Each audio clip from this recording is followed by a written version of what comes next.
Donc, la première chose que je voulais te demander, c'est que j'ai vu que tu avais gagné 75 000 $. Ouais. Tu fais quoi avec, tu vas faire quoi avec cet argent? De toute façon, ça fait partie des gains professionnels, donc c'est juste, voilà, pas entre guillemets pour la vie de tous les jours, mais je vais pas non plus, disons, utiliser les 75 000 $ pour faire un voyage autour du monde ou quoi que ce soit. Ça, c'est après en fin de carrière qu'on peut voir. Là, c'est juste, voilà, ça fait partie de mes gains tout au long de l'année. Il n'y a pas un super projet que tu voudrais te payer, je sais pas, une super bagnole ou une maison à la campagne ou au bord de la mer? T'as pas de projet comme ça que tu... Ça, une résidence secondaire, pourquoi pas, mais c'est un peu tôt. Déjà que je suis déjà pas si souvent dans ma résidence principale. Donc. En général, ce qui se passe, c'est que mes vacances, entre guillemets, c'est quand je suis à Paris. Parce que j'adore Paris et bon, j'y suis pas si souvent que ça au final, puisque je suis absent la moitié de l'année. Donc voilà, bagnole, j'ai pas le permis.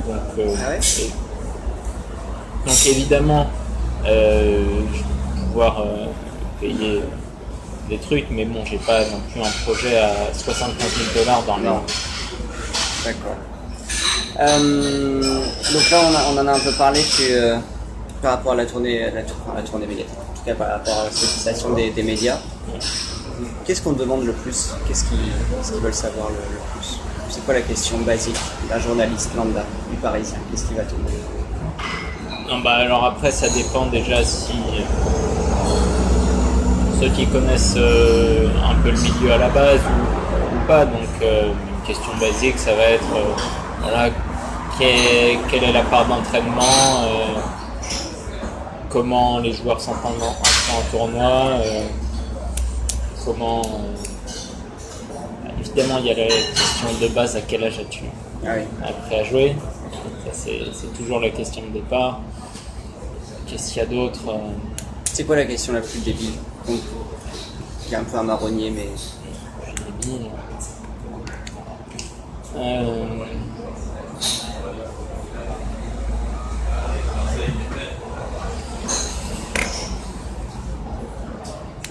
Après, il n'y a pas de... Enfin, dans mon concept, il n'y a pas de questions débiles. Il y a des questions qui reviennent et qui, évidemment, pour un joueur d'échecs, n'ont pas de sens, mais pour quelqu'un qui n'est pas forcément dans le milieu, bon, on peut comprendre que ça puisse surprendre. Je sais pas. Vous avez vraiment besoin de faire du sport, vous avez vraiment besoin d'être concentré pour jouer vos parties. Parce que bon, comme on peut rester entre guillemets assis sur la chaise. En gros, il n'y a pas de raison de transpirer. Tu as déjà entendu des trucs, ou lu des trucs qui t'ont pas plu? Lui a entendu des trucs qui m'ont pas plu. Dans la presse, j'entends bien sûr. Oui, dans la presse. Ça peut arriver après. T'as un exemple? Pas spécialement, non. Enfin, dans l'ensemble, ça. J'ai pas d'exemple concret en tout cas, mais forcément il y a toujours pas forcément des choses qui m'ont pas plu, mais des choses qui reflètent pas forcément ce que j'ai dit ou même mon... Parce que j'ai en tête le portrait de Libération par exemple. Ouais. Qu'est-ce que t'en avais pensé de ce portrait? Moi je l'ai trouvé plutôt correct, enfin ça fait 2 ans, hein, mais dans l'ensemble c'est assez bien cerné. Ouais. D'accord. Et ça t'a pas vexé? À un moment quand elle écrit, je sais pas, et c'est partie de ces génies qu'on ne soupçonne pas, ou des choses comme ça quand même. Non, ça me dérange pas, c'est-à-dire que je me considère d'ailleurs pas comme un génie. Voilà, je me considère évidemment comme quelqu'un de doué dans ce que j'ai entrepris, évidemment doué également dans d'autres domaines, mais après, génie, j'ai aussi un peu de mal avec ce terme, quoi. Bon, évidemment, voilà, aux échecs ça se passe bien, aux échecs je suis dans les meilleurs mondiaux, mais ça pas...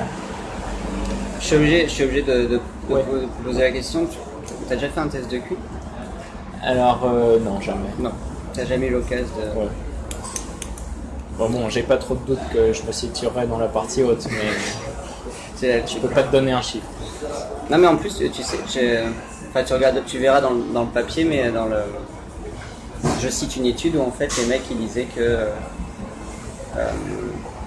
au-delà d'un certain seuil, chez les top joueurs d'échecs, contrairement à ce qu'on peut penser, le top est pas forcément plus intelligent que les mecs en dessous. Et c'est vrai quand tu penses pour différentes raisons d'ailleurs. Et tu penses à des mecs comme je sais pas John Moon ou des gens comme ça qui surnageaient intellectuellement mais qui n'ont pas. Voilà. Pour revenir sur les médias, qu'est-ce qu'on ne pose jamais comme question et quel aspect on n'aborde jamais et tu penses que c'est dommage, qu'on devrait y penser? Après, non, en général, quand même, ils essayent de se mettre un peu dans d'essayer de comprendre quelle va être. Après, non, c'est vrai que c'est pas facile, mais l'idée ce serait d'essayer de comprendre justement en profondeur qu'est-ce qui se passe dans la tête d'un joueur pendant justement une partie lambda, mais par quelles émotions un joueur passe. Bon. Mais par exemple, la partie de Carlsen. Alors d'ailleurs, je voulais te demander, tu sais, quand tu joues fou G4, ouais. Est-ce que alors, je me rappelle, les commentateurs, ils disaient tour C8. Oui, ça m'est pas venu du tout. Mais ça, c'est ouais. Je me demandais si ça fait partie des choses qu'un joueur de son niveau se doit de trouver ou si ça fait partie de ces lignes d'ordinateur finalement. Là, c'est plus ligne d'ordinateur, mais alors après, il y a toute la partie de Zeitnote. Après, j'étais évidemment entre guillemets catastrophé d'avoir un peu tenu si bien la position et après je savais pas. Ce qui se passe c'est qu'avant le 40e je sais pas du tout si je suis mieux, je pense ne pas être moins bien, mais si je suis mieux ou si il faut que je fasse nul et donc j'essayais un peu de garder la position intacte jusqu'au 40e et j'ai pas réussi justement à cause de ce fou F3 qui permet tour H2 alors que bon je pouvais justement empêcher KID2 par tour C8 plutôt. Et après, il peut plus bouger jusqu'au 40e. Et après, je peux décider ce que je dois faire. Et dans ce cas-là, j'aurais sans doute décidé de faire mieux. Et donc après j'ai aussi sous-estimé ce qui se passait une fois le fou en G4. C'est-à-dire, j'ai joué un peu automatiquement. Et même donc, si le 40e était passé, parce que bon, je pensais pas avoir le choix avec le fou G4. Et après, je me suis rendu compte qu'en fait, j'arrive pas du tout à reconsolider ma position et j'ai obligé de m'embarquer justement dans... Tu l'avais vu le gain que Magnus Loop ou... Ouais bien sûr, mais je pense que lui aussi l'avait vu. Et juste il a vu un gain qu'il trouvait plus clair et qui n'était pas un gain. Il a dû se taper la tête contre Et donc voilà, si on parle de cette partie, si on parle des émotions par lesquelles tu es passé par quelles émotions dans cette partie? Est-ce que tu peux me décrire comment ça s'est passé dans ta tête? Alors je vais essayer,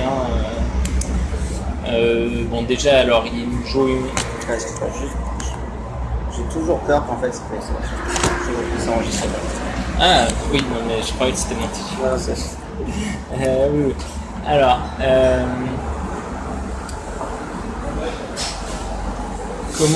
donc déjà dans le début il joue une ligne donc, que j'avais pas forcément prévue et donc après voilà il faut que je m'habitue à des situations un peu nouvelles et surtout complètement nouvelles à partir du 10e coup donc là c'est vraiment beaucoup plus concentré que d'habitude dans le début puisque ça ne va pas être une affaire de mémoire de récitation des coups en essayant évidemment de ne pas se planter. Ça va vraiment être tout de suite rentrer dans le vif du sujet. Et donc voilà, j'étais beaucoup plus concentré que d'habitude. Surtout que voilà, ces positions, j'arrivais pas à les juger correctement, c'est-à-dire que bon, les blancs ont leur avantage à l'aile dame, les noirs à l'aile roi, donc jusque là c'est simple. Sauf qu'aucun de ces avantages n'est décisif et surtout aucun de ces avantages n'est marqué dans le temps, c'est-à-dire que la situation pouvait se changer à tout moment sur ces deux côtés. Et donc à un moment, j'ai beaucoup réfléchi justement pour essayer d'évaluer la situation, mais j'ai pas réussi à arriver avec la meilleure idée qui était justement de challenger les blancs sur cette aile dame, donc j'étais complètement... Voilà, mais j'étais vraiment en intense concentration à ce moment-là, Et voilà, après à chaque coup, voilà, il y avait des détails à évaluer. Donc voilà, vraiment intense concentration, surtout sous la pression du temps après qui descendait. Encore une fois, mes émotions, je ne savais pas. À un moment, j'aimais bien ma position, à un moment, je l'aimais moins. Donc voilà, on passe vraiment. Alors là, sans même qu'il y ait d'oubli, entre guillemets, on passe par des sentiments différents. On n'a pas l'impression que la partie va être un long fleuve tranquille par rapport, surtout pas par rapport à d'habitude, mais bon, Ouais. encore moins. Et alors ensuite, Donc voilà, après, voilà, comme d'hab, je suis content quand je trouve une ligne plutôt sympa qui pourrait tomber, ou alors je sens que j'ai oublié une de ces possibilités, il faut que je me réadapte. Ouais. Classique. Après, une fois passé le 40e, donc justement les émotions passées, là je me rends compte que justement j'ai bien détérioré ma position. Donc je réfléchis autant que je peux, mais je vois pas d'autre solution que rentrer dans une ligne que je sais perdante, mais la seule qui me permette d'obtenir des contre-chances.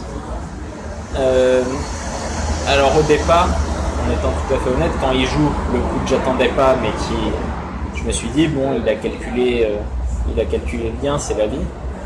Un gain entre guillemets plus simple. Et puis là, je vois qu'il y a un trou béant dans ses calculs, et donc je rentre sans hésiter. ah, puis ce qui est marrant, c'est qu'il le fait à tempo. Voilà, alors après, il n'a pas joué le premier coup à tempo, c'est le deuxième. Oui, c'est le deuxième qui fait à tempo, alors qu'il pouvait encore annuler, je crois. Voilà, il pouvait encore annuler, mais en fait, là, ce qui s'est passé, c'est que dans son esprit, j'ai joué le coup normal. Et donc, du coup, son plan ne déviait il pas. a récité sa ligne. Et par contre, dès que j'ai joué le coup qu'il n'attendait pas, là, il s'est rendu compte de la faute dans les calculs. Alors après, voilà, en général, un joueur a tendance à avoir une grande confiance dans ses calculs, surtout quand c'est fait, assez en profondeur, mais c'est vrai qu'il y a toujours des risques d'erreur, et c'est ce qui lui est arrivé sur cette partie. Ça arrive entre guillemets à tout le monde, de toute façon, mais voilà, c'est vrai qu'on fait souvent, alors c'est pas forcément une erreur, mais bon, dans certaines situations ça peut être très coûteux, c'est de pas vérifier ses calculs à chaque coup. Et là, ça lui a coûté un demi-point du coup, puisque bon, il était gagnant avant, mais à ce moment-là, c'est nul. Voilà, après, c'est sûr que revérifier ses calculs à chaque coup, ça coûte du temps.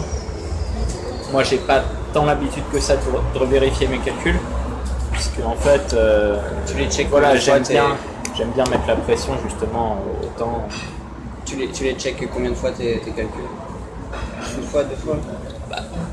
Disons, si je vais jouer un coup, je vais les checker autant de fois qu'il le faut pour être certain d'avoir raison au moins à ce moment-là. Après, quand je rentre vraiment dans la ligne, disons que je vais repasser un minimum de temps à chaque coup, mais pas toujours assez.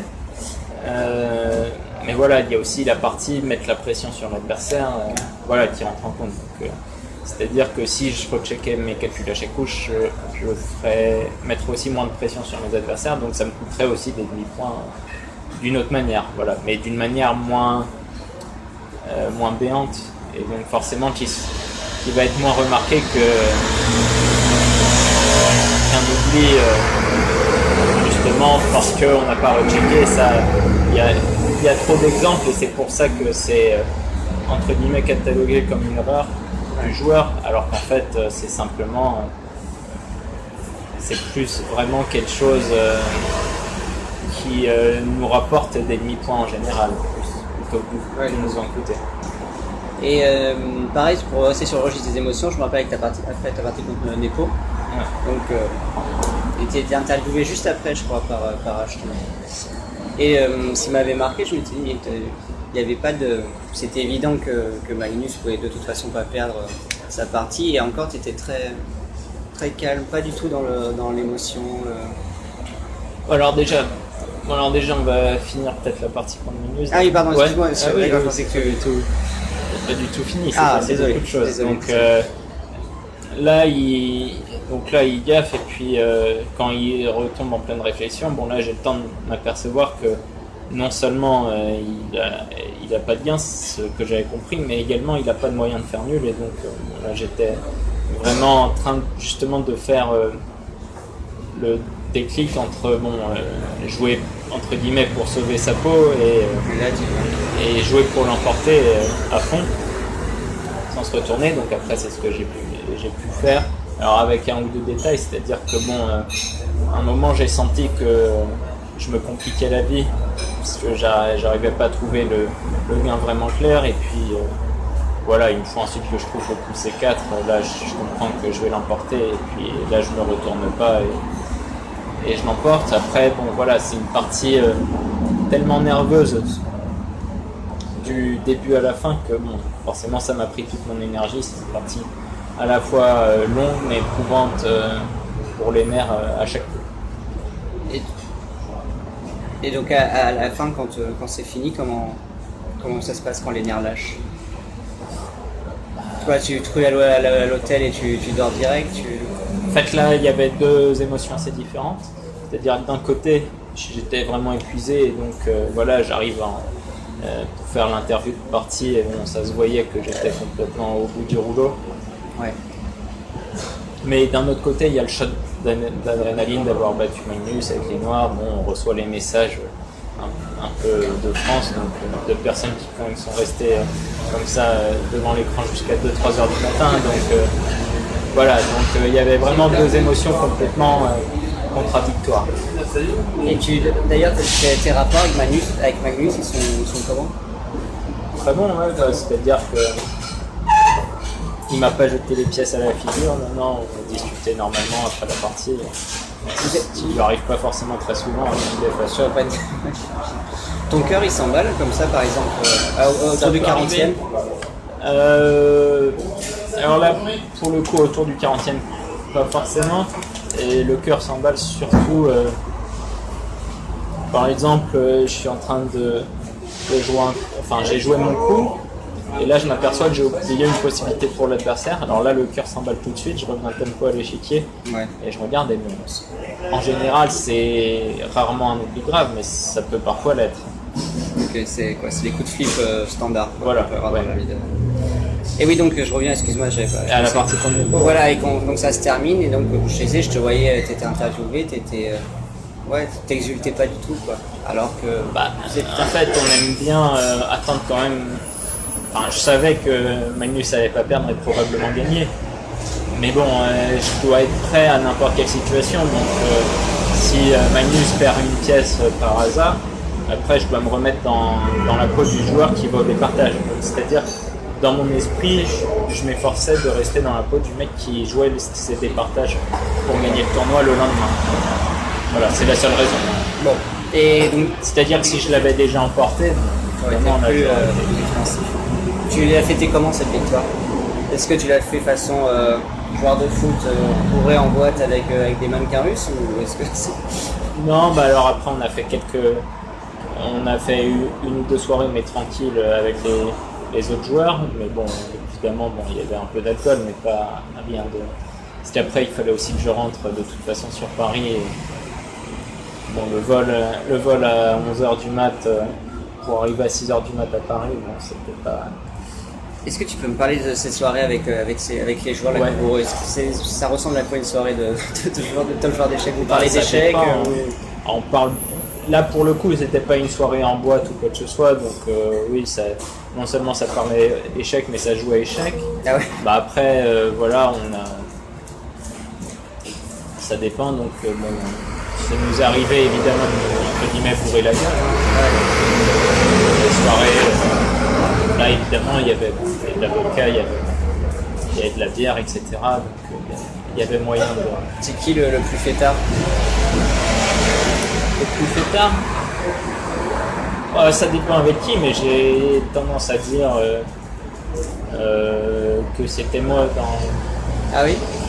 en général. Après oui, surtout, après j'aime bien faire des soirées, notamment en France, donc voilà, quand j'ai un peu de temps de repos, j'aime bien. Et tu fais soirée quoi? C'est entre amis ou tu sors? Non, c'est entre amis. Entre amis? Ouais. D'accord. Justement, est-ce que tu as des amis hors de la sphère échiquienne? J'en ai, mais je les vois de moins en moins souvent, c'est-à-dire que c'est des amis surtout de collège, de lycée, et il se trouve qu'évidemment il y en a qui sont restés sur Paris, mais même ceux sur Paris, je les vois pas si souvent que ça, Ouais. ils travaillent, moi je suis pas toujours sur Paris, puis il y a ceux qui sont justement dans d'autres pays, Mais tu as eu quand même comme ça des amis très proches qui n'étaient pas dans le monde des échecs. Et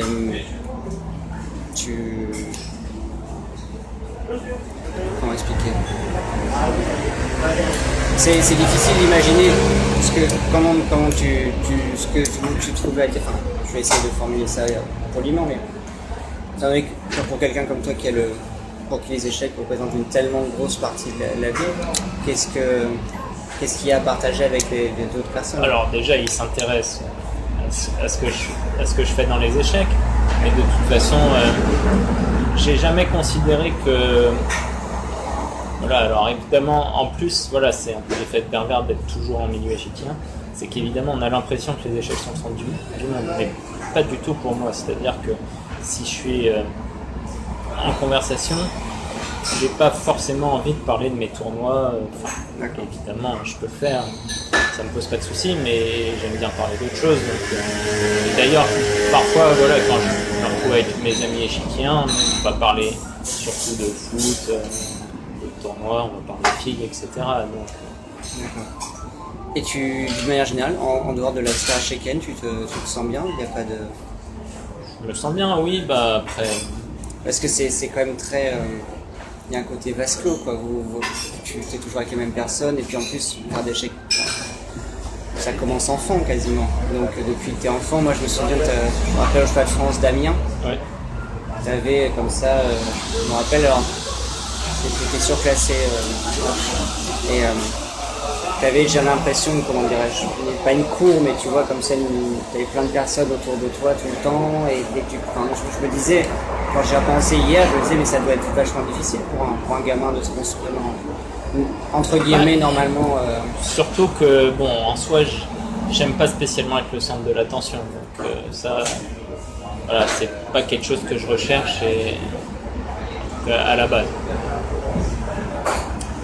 Mais donc oui, tu me disais que tu n'as pas de difficulté particulière, enfin difficulté, c'est peut-être un grand mot, mais tu vois, tu n'as pas de gêne particulière en dehors du monde des échecs, il n'y a pas de... Quoi? Tu te sens pas mal à l'aise en dehors du monde des échecs ou quoi? Il n'y a pas de... Non, alors après... Comment dire? Évidemment, je vais pas aller en boîte comme ça tout seul. Mais bon, ça n'a jamais été mon truc, aller en boîte. Ouais. Et voilà, après... Encore une fois, comme j'avais un cercle d'amis assez proche, voilà, j'aime bien faire des trucs entre amis, pas forcément avec des inconnus. Et tu disais tout à l'heure que vous parliez de filles avec les autres joueurs. Oui, enfin, filles. Non, mais justement, t'as quelqu'un dans ta vie? Non. C'est quelque chose qui... Tu t'en tapes pour le moment ou... C'est pas quelque chose que je recherche. Voilà. C'est pas un manque? Non. Il faudrait forcément que ce soit une joueuse? Par certains côtés oui, par certains côtés au contraire. Donc c'est aussi pour ça que je suis pas du tout... c'est-à-dire qu'il n'y a qu'une joueuse a priori qui est capable de à peu près comprendre ce que va ressentir, les besoins que vont ressentir un joueur, par exemple après une défaite, bon, même si après, entre guillemets, ça peut s'apprendre. Et puis il y a des joueurs qui sont mariés avec des non-joueuses totalement. Et puis voilà, encore une fois, parfois c'est important de passer à autre chose. Et... Qui est-ce qui est parmi le top et marié? Kramnik. Ah oui. Mais même Karyakin, sa femme a priori c'est pas vraiment une joueuse. Ah ouais. Topalov non plus. Enfin. Donc tu as quelques exemples comme ça. Ouais. D'accord. Excuse-moi, faut que je pose la question à propos de Magnus. Il a jamais personne dans sa vie. Là en ce moment il a depuis quelques mois. Une joueuse? Non, je crois pas. Enfin je l'ai jamais vu. D'une manière générale, quand tu fais pas des... Ça, je crois que je l'ai posé, mais j'ai pas... Quand tu fais pas des chèques, qu'est-ce que tu fais de ton temps libre?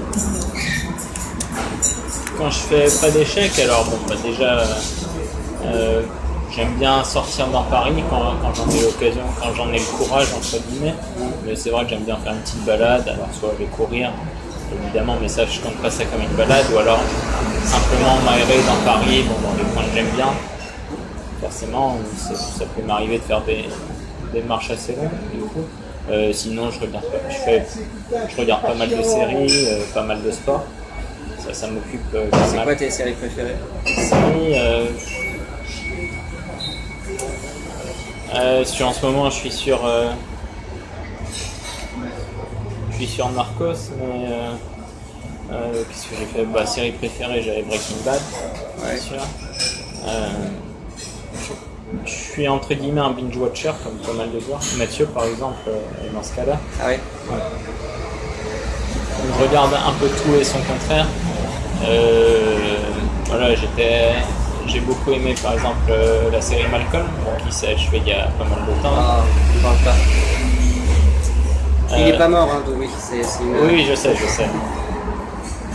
C'était une belle blague. Qu'est-ce qu'il y avait Fringe. Ouais. Voilà, mais j'ai vraiment regardé Ouais. beaucoup de trucs. Pas tout ce qui bouge, puisque parfois j'accroche pas du tout. Il y a des séries genre Game of Thrones, j'ai pas accroché. Parce Ah qu'en ben, fait, j'ai enfin trouvé quelqu'un qui est comme moi. non, mais il y en a d'autres. En fait, ce qui se passe, c'est que généralement, quand je commence une série, c'est avant de dormir. Et donc, du coup, commencer à regarder Game of Thrones avant de dormir avec 50 personnages et 2 timers à chaque épisode, bon, ça se complique. Et par exemple, tu bouquines un peu ou pas du tout? Enfin, Est-ce que tu bouquines un peu ou pas du tout? très peu, non. C'est pas trop. Alors, je le faisais quand j'étais gosse, mais là, beaucoup moins, parce que je trouve pas forcément le courage. Voilà, j'aime bien quelque chose. Ce serait pas mal, je pense, mais j'arrive pas à me plonger dans un bouquin sans avoir l'ordi à côté, le portable à côté, et donc du coup, c'est contradictoire. Alors que je peux, par exemple, regarder une série avec le match de foot en fond d'écran à côté. Alors que voilà, si je commence à bouquiner avec le match de foot en fond d'écran, bon, j'ai un moment je vais regarder le match de foot et après je vais pouvoir relire la page et me dire merde, je dois revenir 3 pages en arrière, ça va pas. Et Donc c'est un peu ce qui se passe. est-ce que aussi, ça peut être... est-ce que tu as toujours les échecs dans un coin de ta tête? Alors, pas vraiment dans un coin de tête, mais c'est vrai qu'à tout moment je peux me mettre à penser à une position soit que j'ai eue, soit une position un peu sympa, ou alors une idée qui fleurit dans ma tête dans un début. Ça peut arriver régulièrement. Mais... Là, par exemple, depuis le début de notre conversation, est-ce qu'à des moments tu as commencé, pendant que tu parlais, je suis dans un coin... Non, uniquement quand on a parlé de la partie contre Magnus. J'ai lu quelque part que tu faisais pas mal de paris en ligne. Ouais. C'est quoi le pari le plus dingue que tu as fait? Alors dingue, ça dépend, parce qu'en termes de montant, disons que j'ai jamais fait... Enfin, si j'ai fait des paris importants, mais alors pas... le pari le plus important, c'était quoi? Le pari le plus important, c'est... Je passe 500 € sur un match de tennis. C'est pas... Sur la victoire de Roger. Non, j'ai fait un pari fiasco aussi. Non, j'ai fait un pari plus important en fait, mais je l'ai oublié. J'ai préféré l'oublier. Ah ouais? Sur un match de foot de Ligue 1, en fait, j'étais tellement confiant qu'à chaque fois que je gagnais un pari, parce que en fait, tous mes paris se passaient bien, donc à chaque fois que je remportais un pari, je vais allouer une somme sur ce match-là. Donc du coup, à la fin, j'avais 800 € sur le match et puis... Tu te souviens pas du match? Si, Strasbourg-Lille, 3-0 pour Strasbourg. T'avais parié Lille. Voilà. C'était quand? C'était il y a quelques années. 3 semaines. Ah oui, c'était là. Et donc c'était au combien? 800 balles, tu m'as dit? Ouais. Ouais, commence à être embêtant. Bon, c'est 800 balles que je venais de gagner, donc c'était pas si grave, mais bon, c'est toujours des écarts. Et pourquoi Lille? Parce que Bielsa? Ils avaient fait un super premier match. Strasbourg, ça avait l'air super faible. Et puis après, il y a eu 2 blessés au bout de 15 minutes, donc j'ai compris que ça allait mal se passer. Puis ensuite le rouge, et bon, là je savais que c'était fini.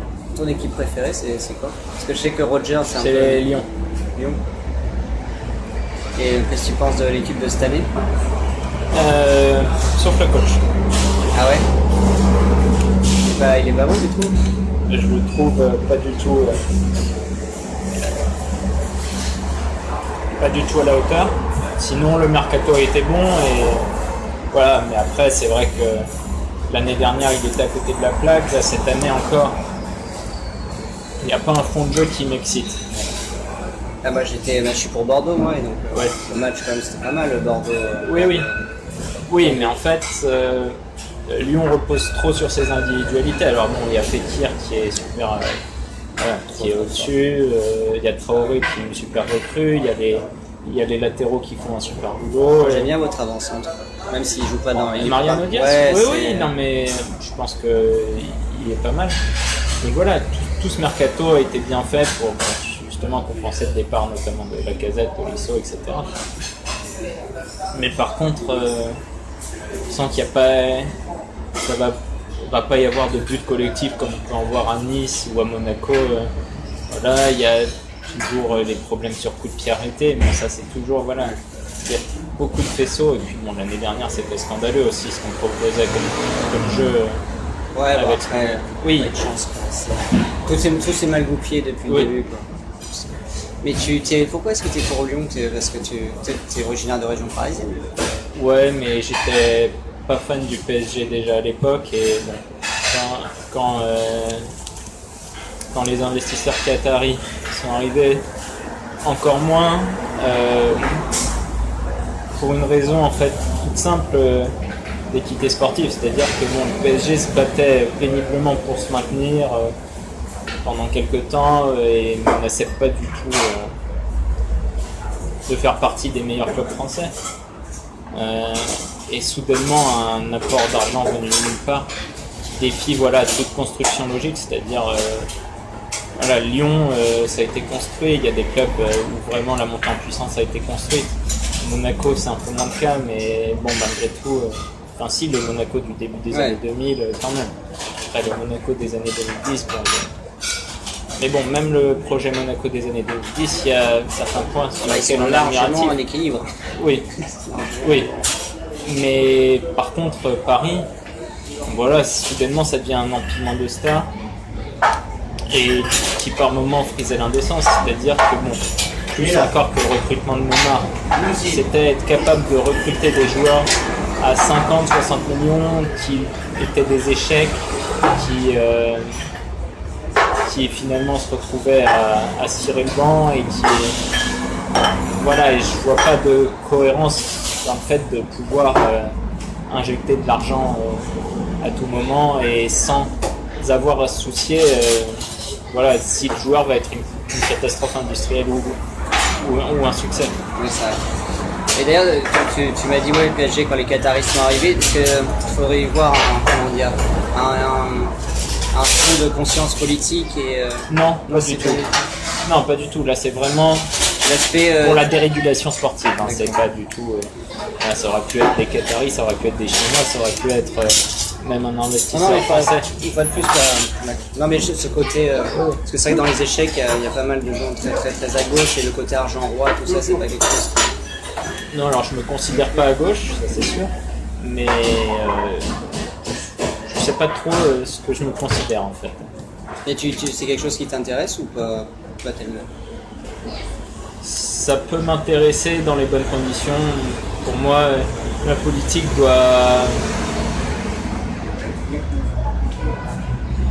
Déjà, ça doit rester entre guillemets anecdotique, c'est-à-dire je vais pas vraiment me fâcher avec quelqu'un, quelles que soient ses convictions politiques, si voilà, s'il peut m'expliquer pourquoi il est pour un tel et bon, après je vais pas approuver quoi que ce soit dans ses convictions, et puis ça tombe bien, j'ai quand même a priori assez peu d'amis d'extrême droite, mais bon ça c'est...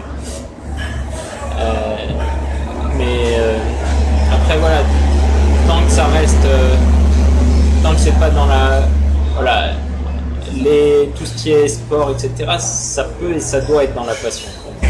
La politique, non, ça doit être un débat vraiment ouvert, être capable d'écouter ce que va dire l'autre sans forcément approuver, puisque voilà, ce qui se passe de toute façon quand on va avoir une conversation politique, je vais jamais avoir quelqu'un qui va me convaincre vote un tel, non, ça marche pas comme ça, et je pense que c'est jamais ou quasiment jamais le cas.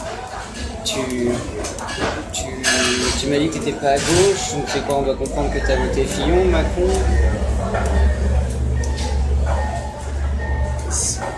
honnêtement, j'étais assez désabusé lors de cette élection. Alors je sais pas, je préfère donner de toute façon sa chance à Macron, lui laisser montrer ce qu'il vaut, et je ne peux pas du tout juger son bilan pour l'instant. Je le jugerai, je pense, d'ici 1 ou 2 ans. Mais voilà, cette élection m'a déplu par son côté. En fait, c'est l'effet pervers des réseaux sociaux qui m'a déplu énormément, c'est-à-dire que tout était vraiment fait pour le buzz et il n'y avait aucune question de fond qui était vraiment développée, et je trouvais ça dommage. Je sais pas, est-ce qu'on t'a déjà contacté est-ce que par exemple, non, l'équipe Macron par exemple, t'as pas contacté? Non. Ça n'a rien à... Non, je sais au cas où, parce que... Non, bah, ils ont fêté le premier tour juste à côté de chez moi, mais... Ils t'ont pas invité à leur retour de... Alors là, je pense que tu vas me répondre non tout de suite, mais je pense que... Pareil, est-ce que tu es quelqu'un de torturé? Torturé, non. Angoissé?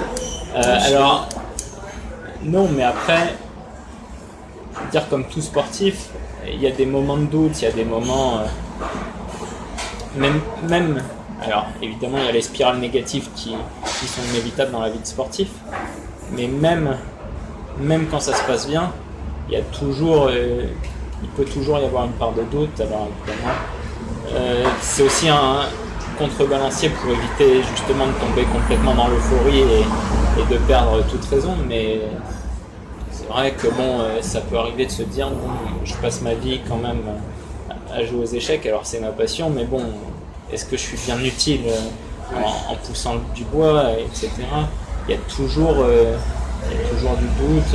Bon, est-ce que je mène une vie bien équilibrée justement comme ça? Bon, évidemment. Voilà, tu te poses quand même ces questions de savoir ça peut m'arriver, évidemment. Je ne doute pas à ce point-là, mais je peux me dire, voilà, j'aime bien les soirées entre potes, et donc je dois forcément en priver. Voilà, il y a le côté aussi, je suis 6 mois par an à l'extérieur, et pas forcément toujours dans des coins super sympas, donc forcément, voilà, parce que parfois il faudrait pas être choix plus souvent chez moi, que je joue moins de tournois également. Donc voilà, il y a toujours entre guillemets une remise en question de mes choix, de la vie que je mène. Mais bon, pour le moment, c'est loin de me... Et c'est pas, oui, t'es pas, pareil, t'es pas quelqu'un sujet aux crises d'angoisse ou ce non, ça par contre, non. Pas du tout. Et alors on va aller plus loin. Est-ce que tu te considères comme quelqu'un d'heureux ou neutre Heureux, oui, je pense qu'on peut le dire. Moi, je reste heureux. Je sais la chance que j'ai, je veux dire, de pouvoir vivre de ma passion, de pouvoir... voilà, après je dis que 6 mois dans l'année, je suis pas à Paris et ça me manque, mais bon, d'un autre côté, je suis évidemment content de voyager un peu partout. Voilà, de vivre ma passion au jour le jour, d'essayer d'être le meilleur aussi dans ce que je fais, ça forcément c'est un sentiment qui peut être sympa. Donc oui, je me considère heureux. Alors après, est-ce que le fait que je me considère heureux maintenant signifie que je serai heureux si j'en suis au même point dans 10 ans? Ça, j'en sais rien du tout. D'accord. Et alors, dernier aspect hors échec que je voulais aborder, parce que en fait j'ai ce type depuis 2 années.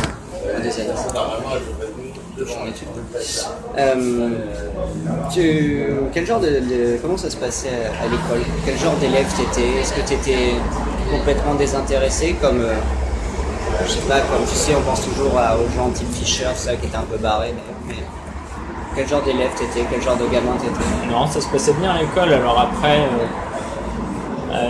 bizarrement, mais en fait, ça se retrouve aussi entre guillemets dans les échecs. Ça m'arrivait quand même d'être très dissipé. Alors pas à foutre le bordel partout, mais à pas du tout écouter ce qui se passait, à penser complètement à autre chose. Sans que mes résultats s'en ressentent, hein, notamment au lycée, ça se passait bien.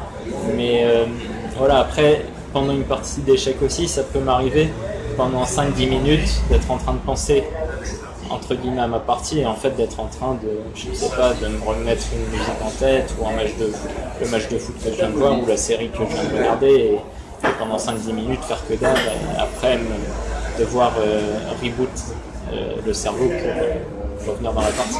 Donc c'était pas quelque chose que... Oui, c'était pas désagréable, tu te sentais pas étranger à l'école ou pas à ta place ou quoi que ce soit. Non, bah après ce qui pouvait se passer c'est que je manquais entre guillemets le début d'année, mais bon après je revenais et ça se passait bien. T'as fait bac S, j'imagine? Ouais. T'as eu combien au bac? 15 et demi je crois. D'accord, ce qui est très bien mais pas... Oui. J'ai été sauvé par les matières scientifiques. D'ailleurs, t'as fait des études de maths si je me rappelle bien. C'est ça, une licence de maths. Ouais. Et pareil, c'était à l'aise ou t'as dû bosser quand même? À l'aise, il n'y a que la 3e année où je sentais que justement le rythme que je prenais faisait que je ne rentrais pas dans le détail. En fait, c'était largement suffisant pour avoir la licence sans souci, mais je rentrais pas dans le détail.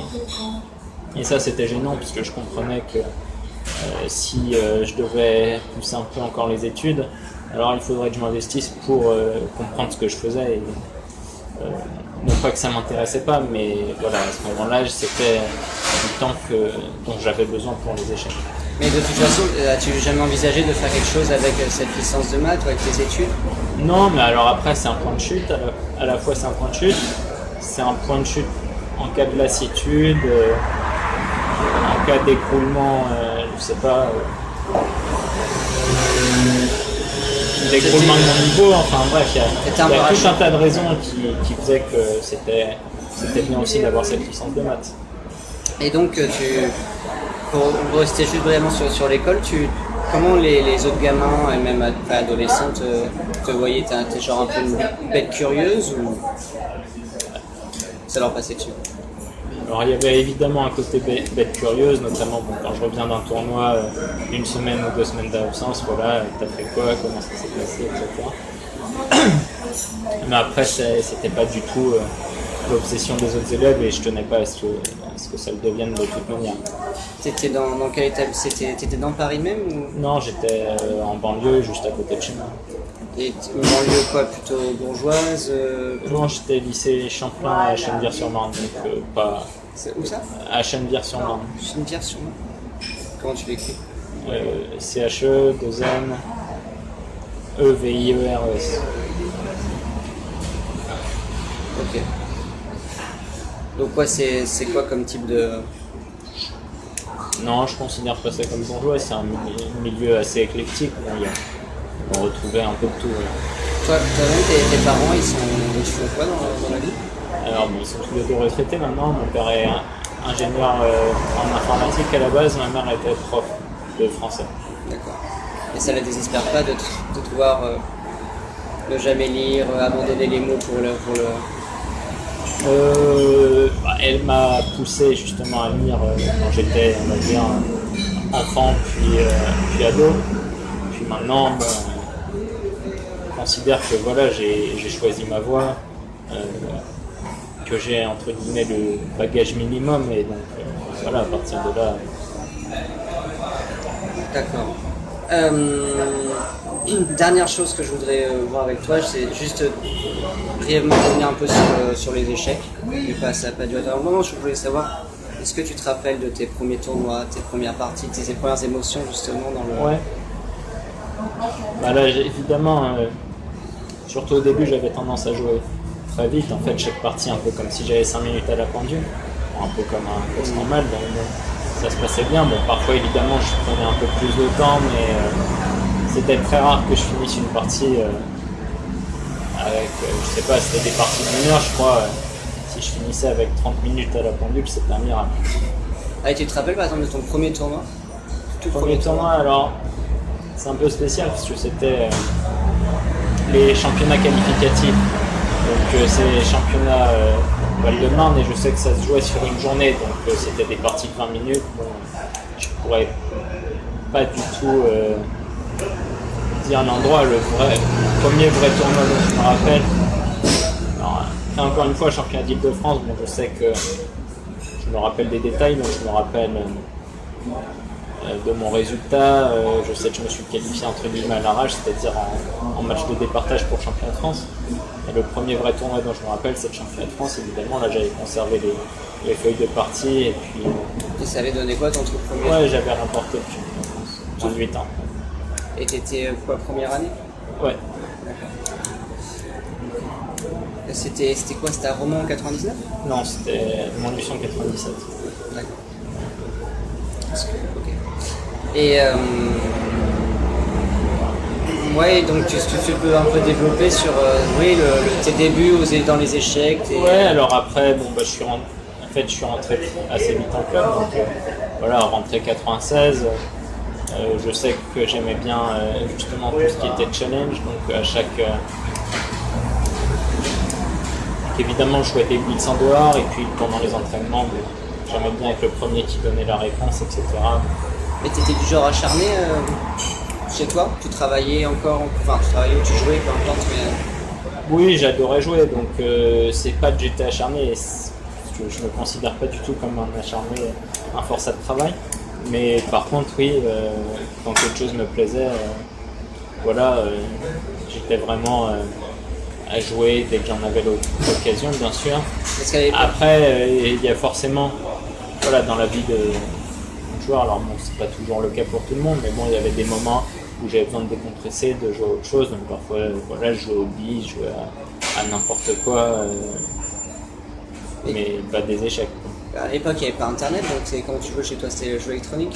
J'imagine que tu avais offert ça. Ouais, jeu électronique.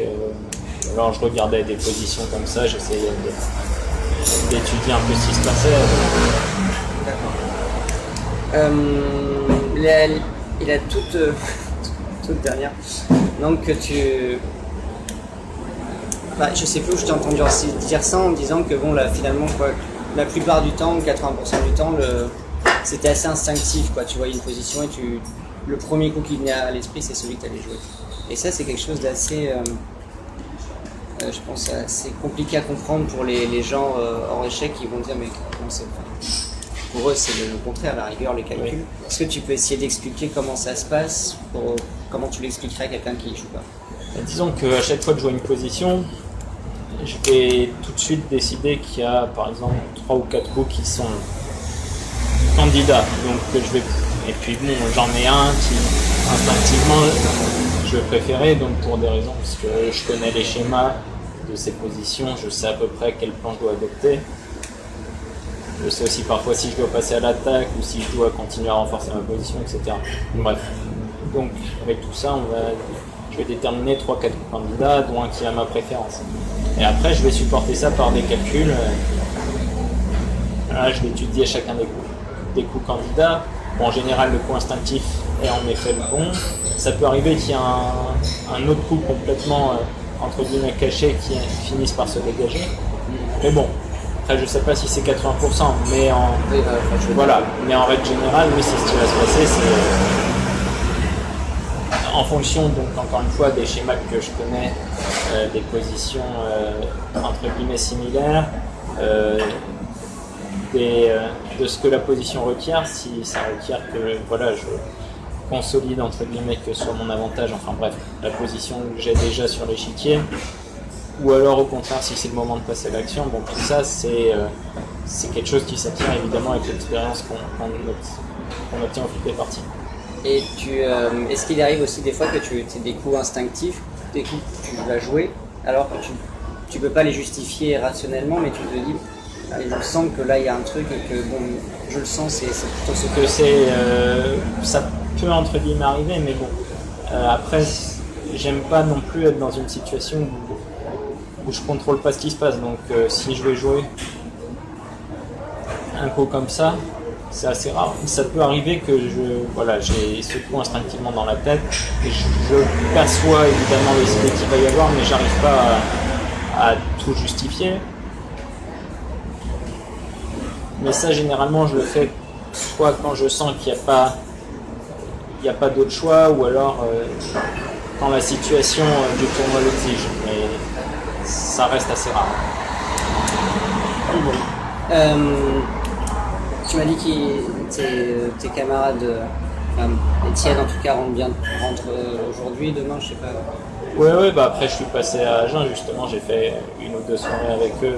Ah oui, t'étais passé. Ouais, c'était déjà prévu, mais bon, évidemment. Ouais, là, il fallait marquer un peu. Pour la préparation, ça va pareil, si tu devais décrire aux gens, comment ça va se passer là pour le championnat du monde? Bah alors là, pour la Coupe du Monde, en fait, c'est simple, évidemment, je vais regarder ce que font mes adversaires, et à partir de là, je vais donner mes directives. Voilà, quelle position regarder, quelle position étudier. Et après, voilà, une fois que tout ça s'est décidé, donc c'est les entraîneurs, enfin les secondants qui vont s'occuper justement de... Étienne va encore te seconder même s'il joue? Non, pas Étienne. Mais d'autres. Ouais. Même si je ne dis pas les noms, il y a combien de personnes? Quand tu dis mes secondants, c'est combien? Ça dépend, parfois c'est une personne, parfois c'est deux ou trois, voilà, là ça va dépendre de ce qui se passe de toute façon. D'accord.